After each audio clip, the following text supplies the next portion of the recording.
네, 강의 다시 이어가겠습니다. 아이고 살다가 자, 오늘은 또 21수 그죠? 지난번에 20수까지 했는데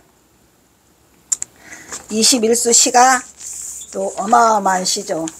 21수 시가 이제 경허선사가 천장암에 5년 계시다가 하산, 이제 더 이상 이제 진승은 하산한다고 그러잖아요.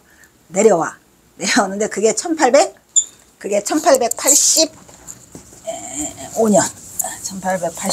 5월에 다 태우고 내려와요. 1885년 5월에 완전한 하산을 하셔요. 일단은. 그래서 이제 그때 이제 천장암에서 5년간 계셨었죠. 80년, 81년, 82년, 83년, 84년, 85년, 6년이네. 6년 못 채우고 내려오시는데 그때 이미 경허선사는 그 문둥이가 거기를 다녀가면서 그 밥을 해주고 이렇게 그 뜨미기 주고 피고름 빨다가 피부병이 걸려버려. 그래서 경허선사는 이제 하산을 하셔가지고 내려오시면서 다른 사람은 모르죠. 내가 알지. 이건. 당신이 입던 옷가지랑 헌옷가지 그리고 그때 탈바가지를 쓰고 계셨어요. 근데 신기한 게 뭐냐면요. 그 탈바가지를 썼다는 게 김태흡 스님이 쓰고 있거든요. 그 말을. 그러니까 김태흡 스님이 한 말은 거의 틀린 말이 없다는 거죠. 어떻게 경허선사가 탈바가지를 썼다는 걸 알아? 그냥 일반적으로 탈바가지 주장자 헌옷가지를 태우고 갔다라고 하는데 그 탈바가지를 못 쓰나? 김태흡 스님이 자세히 쓰고 계세요. 그래서 제가 이런 걸 보면서 이 떠도는 얘기들이 맞는 것들이 굉장히 많아요.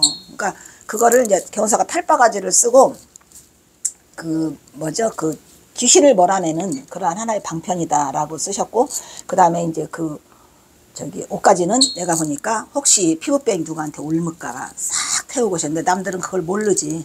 근데 싹 소각시키고 주장자 딱 하나 들고, 그러니까 지팡이야.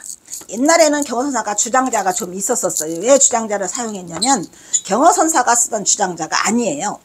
그 허주덕진이라고 경허선사가 법을 잇고 싶어가지고 경허선사가 딱 스승이 없이 깨달음을 구하고 나니까 이 인가를 받아야 되는데 인가를 못 받잖아요. 그래서 경허선사는 불조 법맥으로 내려오면서 75조가 돼요. 근데 75조를 받으려고 하는데 74조가 없어. 그래서 경허선사가 고민을 하다가 그 마곡사에 있는 허주덕진이라는 사람한테 이으려고 하는데 허주덕진한테 주장자, 그 다음에 집번거지, 그 다음에 봉분, 벌꿀의 봉분, 그 다음에 시한수 이렇게 4개를 가지고 해월에게 보냈거든요. 그런데 가니까 그 경허선사하고 허주덕진 나이 차가 조금 있어요. 근데 그분이 뭐라냐면 요즘 젊은 것들은 싸가지가 없어서 개나 소나 깨달았다고 지랄한다. 나는 경허에게 이런 거 받을 수 없다. 못 받는다. 해고 뽀이쿠트를 시키는 바람에 그 해월이가 원래는 경허선사가 왜 앞치에 배웠잖아요. 1, 2, 3, 4, 5수가 그거예요. 경허선사가 직접 찾아가요.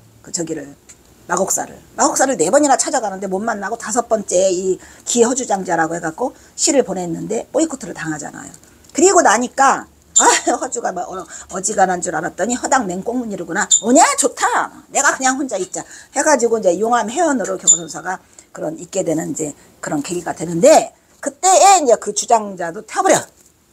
스승한테 그것도 아니까 태워버리고 그 날창날창한 지금 저거 가지고 있는 거 있잖아요. 그게 최고야. 요거 날창날창한 요것이 전부 다 사진 찍을 때마다 저렇게 있는데 저게 이제 간태나무로 만든 날창날창한 거라 부러지지도 않고 좋답니다. 그놈 하나 들고 하산하고 내려오셔요.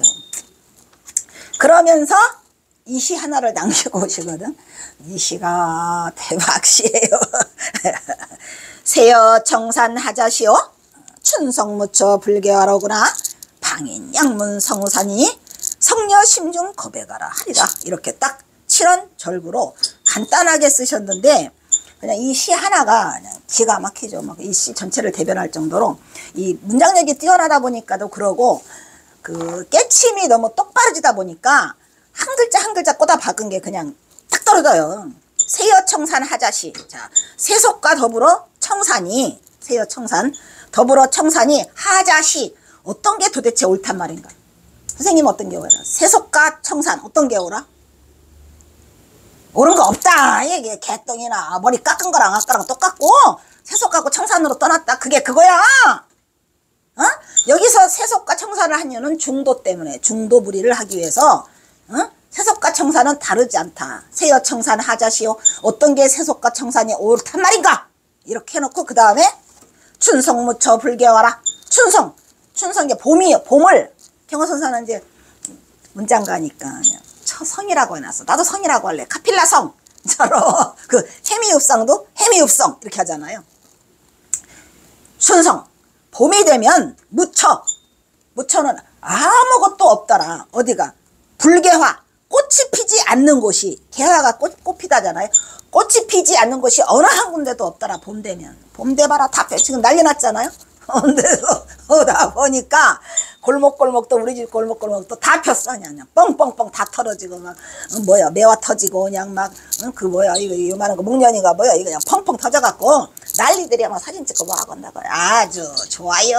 어제까지도 춥다고 벌벌 떨더니 날씨가 그냥 변덕스러워가지고 그러고 있는데 봄이 되면 꽃이 피지 않는 곳이 없다. 그럼 뭔 소리야? 세속과 청산이가 아무것도 아니다 이 얘기야. 어느 것이 옳다니. 하자 시. 이 시자는 이제 옳을 시자거든요. 그래서 이 경선사가 이 시를 이렇게 두 개를 썼어요. 그래 놓고 뭐라고 썼냐.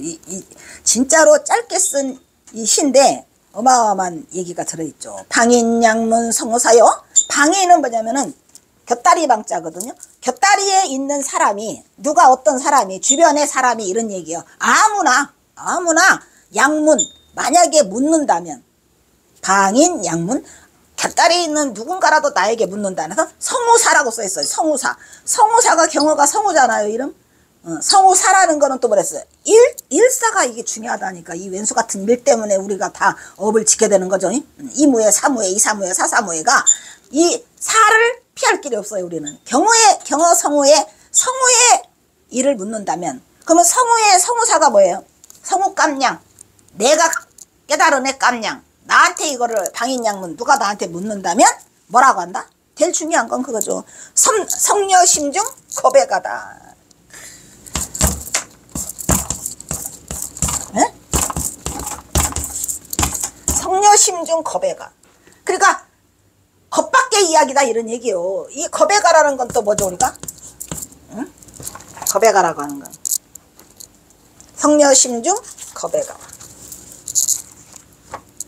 에이씨.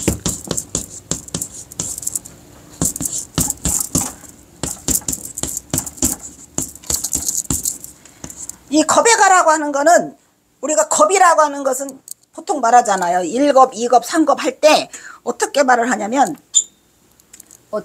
천사가 나타나가지고 한번 스쳐가서 뭐를 옷을 하게 해서 얼마 다 달아 빠지면 1겁 그러는데 뭔 1겁인지 우리가 알게 뭐예요. 지금까지 다생무겁으로 살아왔잖아요. 우리가 언제요? 시작이? 몰라. 끝. 몰라. 어? 그러니까 기독교는 유시유종 그죠? 시작이 있어요. 하나님이 창조하셨어. 그리고 하나님이 심판받아 끝이야. 걔네는 유시유종이에요. 불교는 무시부종. 부처님도 몰라요. 언제 시작했는지 아무것도 몰라. 유망불 이전 소식 언제부터인지 몰라. 그렇게 겉밖의 노래를 내가 부른다 이런 말이야. 그러니까 이 경어선사는 성녀심중에서 하는 거니까 중요한 말은 이 성녀지. 성녀는 사람일까요? 아닐까요? 보통 뭐 애기 못 낳는 여자를 성녀라고 말하는데 그렇지 않아요. 왜냐면은 성녀라는 말은 보통 우리가 쓸 때 그게 나도 옛날에 우리 엄마가 제가 우리 엄마 속을 많이 썩였거든요. 왜냐면 시집갈 나이가 됐는데 시집은 안 가고 맨날 이 집만 해요. 그냥 전국에 있는 그 기도처를 안 다녀본 적이 없어요. 저는요. 그냥 5대 성지에서부터 가는 기도처에서부터 가면은 막 5박 6일 7박 9박 10일만 해가지고 머리 지금 묶고 그냥 화장이라는 걸 해본 적이 없으니까. 그래서 엄마 걱정을 많이 끼쳤거든요. 근데 나보고 그래요. 너 성녀냐? 나 성녀 아니요. 그러니까 이 성녀가 이제 그 남자 부르고 애기 못 낳는 그런 여자를 성녀라는데 성녀가 아니라 엄마가 너 혹시 성녀냐? 아니라고 성녀 아니야. 이러는데 우리 엄마가 가끔씩 생각이 나거든요. 그러니까 성녀는 애기를 못 낳는다. 여기서는 그런 뜻이 아니에요. 애기 못 낳는 그런 게 아니고 이렇게 잘라. 이렇게. 이 돌이 뭐예요? 이게 무정물이에요. 이게 무정물. 무정물이죠? 무정물. 그러면 중도를 이렇게 풀려면 유정물이 이렇게 와야 돼. 여자는 유정물이죠. 그러니까 그 중도라고 하는 것은 양극단이기 때문에 양극단이 일어나는 순간 이거를 다 없애야 돼요. 그냥 정광석합보다 빨리 없애야 되니까 석 그러는 순간에 여가 드러나야죠. 여기서 허물구는 석이죠. 석이 불행이도 왔기 때문에 열을 넣을 수밖에 없어요. 그래야지 이것이 중도가 성립되죠. 그래서 그나마 성녀고, 성녀면은 이제 돌여자인데, 돌여자를 다시 살려내기 위해서 뭐라 했어요? 이게 심중이에요. 그러니까 여기가 중도고 완, 여기는 중도 투. 이게 확실히 정립이 돼야 돼요.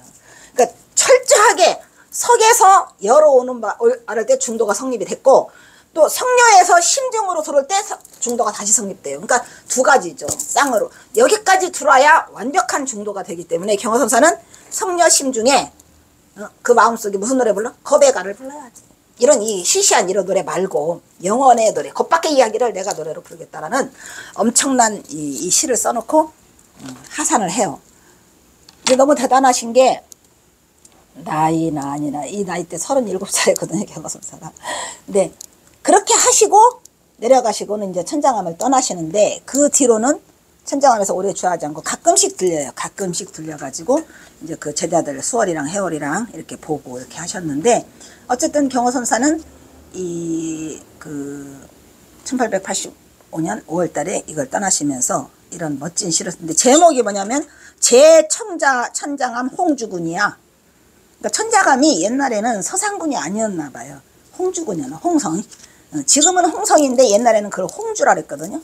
근데 우리도 이 홍성하고 또 관계가 많아요. 우리 아버지 고향이 홍성이야. 우리 엄마 고향은 서산이고 이것들이 그냥 전부 다 날이면 날마다 우리 어머니 아버지 밑에서 날이면 날마다 이 경허선사 얘기를 저는 들었고 항상 듣고 자랐고, 어쨌든 인연이 전생부터 찌들찌들하게 있었던 것 같아.